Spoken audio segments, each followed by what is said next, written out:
আছো আনে গুৰুত্বপূৰ্ণ খবৰ বিটিসি নিৰ্বাচনৰ প্ৰাক্ষণত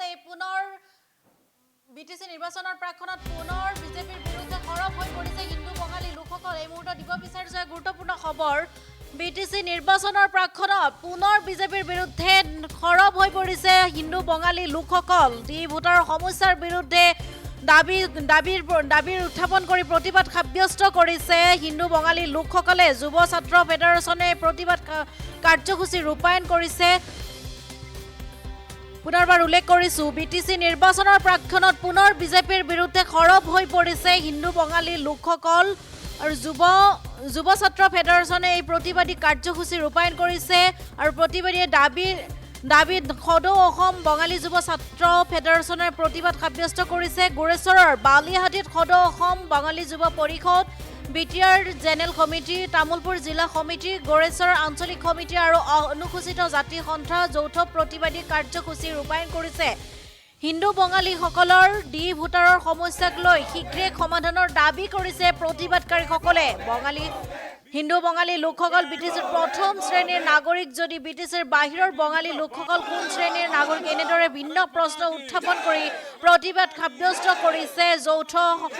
যৌথভাৱে প্ৰতিবাদ সাব্যস্ত কৰিছে ভিন্ন দল সংগঠনে অসমত বিজেপি চৰকাৰ অহাৰ পৰা ডি ভোটাৰৰ কোনো সমস্যা নাই বা ডি ভোটাৰক লৈ কোনো সমস্যা হোৱা নাই বুলি মুখ্যমন্ত্ৰী হিমন্ত বিশ্ব শৰ্মা আৰু ৰঞ্জিত দাসে কৰা মন্তব্যক লৈ প্ৰতিক্ৰিয়া ব্যক্ত কৰি অসমৰ হিন্দু বঙালীসকলৰ লোক সৰ্বশান্ত হৈ আত্মহত্যাৰ পথ বাছি ল'বলগীয়া হোৱাৰ অভিযোগ উত্থাপন কৰি আৰু লগতে হিন্দু বঙালীসকলে ডি ভোটাৰৰ গোচৰৰ প্ৰত্যাহাৰৰ দাবী উত্থাপন কৰিছে প্ৰতিবাদকাৰীয়ে উল্লেখ কৰিছো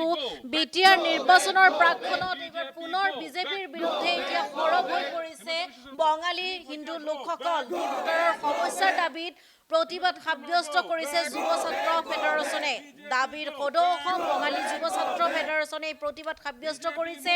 গোৰেশ্বৰৰ বালিহাটীত সদৌ অসম বঙালী যুৱ ছাত্ৰ পৰিষদ বিটিআৰ জেনেৰেল কমিটি তামুলপুৰ জিলা সমিতি গোৰেশ্বৰৰ আঞ্চলিক সমিতি আৰু অনুসূচিত জাতি ছাত্ৰ সন্থা যৌথ প্ৰতিবাদী কাৰ্যসূচী ৰূপায়ণ কৰিছে বঙালীসকলৰ ডি ভোটাৰৰ সমস্যাক লৈ এক প্ৰতিবাদী কাৰ্যসূচী ৰূপায়ণ কৰিছে এই সমস্যা সমাধান নহ'লে বিটিআৰ আৰু বিধানসভা নিৰ্বাচনত ভোট বৰ্জন কৰাৰ হুংকাৰ প্ৰদান কৰিছে প্ৰতিবাদস্থলীত প্ৰতিবাদকাৰীসকলে এনেদৰে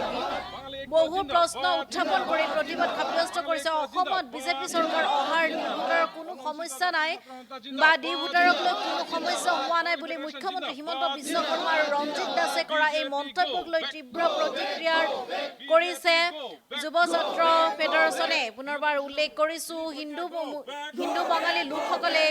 প্ৰতিবাদী কাৰ্যসূচী ৰূপায়ণ কৰিছে বিটিআৰ নিৰ্বাচনৰ প্ৰাক্ষণত বিজেপিৰ বিৰুদ্ধে সৰব হিন্দু বঙালী লোকসকল আৰু এই সন্দৰ্ভত কিছু মন্তব্য আছে মন্তব্য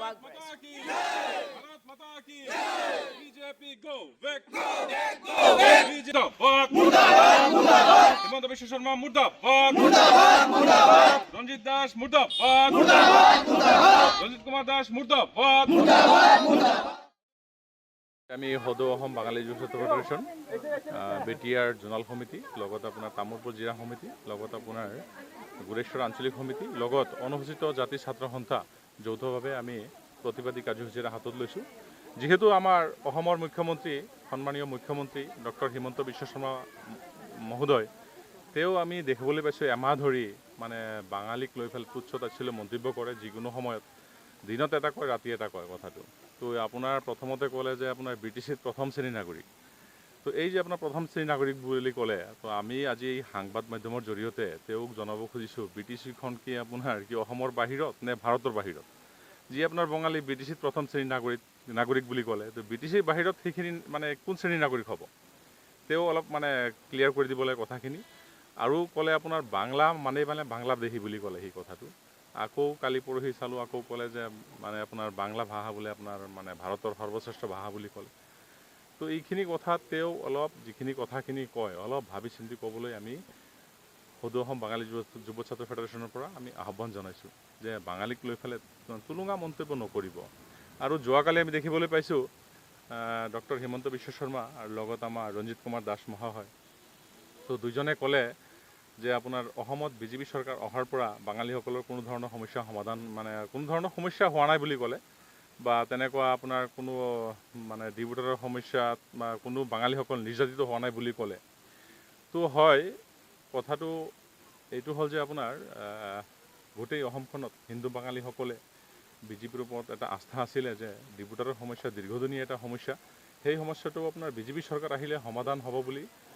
গোটেই অসমৰ হিন্দু বাঙালীসকলে ভাবিছিল। কিন্তু আমি চাবলৈ পাইছোঁ যে বিজেপি চৰকাৰ এই বাঙালীৰ সমস্যা সমাধানৰ ক্ষেত্ৰত ব্যৰ্থ হৈছে। আমি যোৱাকালি দেখিবলৈ পাইছোঁ ৰঞ্জিত কুমাৰ দাস মহাশয় যি ক'লে যে আপোনাৰ বাঙালীসকলক মানে এই ডিভোটাৰৰ নামত হাৰাশাস্তি কৰা হোৱা নাই বুলি। তো তেওঁলোকে হয়তো নাজানে বাঙালীৰ ভোটটো লৈ ফালে আজি এ চি ৰুমত বহি আছে তেওঁলোকে বা এ চি গাড়ী লৈ ফালে ফুৰি আছে। কিন্তু বাঙালী জনবসতি মানে ঠাই যিখিনি আছে তেওঁলোকে গোটেই অসমৰ বাঙালী জনবসতি ঠাইখিনিত অলপ ঘূৰি ফুৰক, তেতিয়াহে গম পাব। আমাৰ বঙালী যিখিনি আছে আপোনাৰ ব্ৰহ্মপুত্ৰ ভেলীত আপোনাৰ ৬০-৭০ লাখ যিখিনি হিন্দু বাঙালী আছে, তো বাঙালী জনবসতি য'ত বেছি আছে তাতে গৈ পেলাই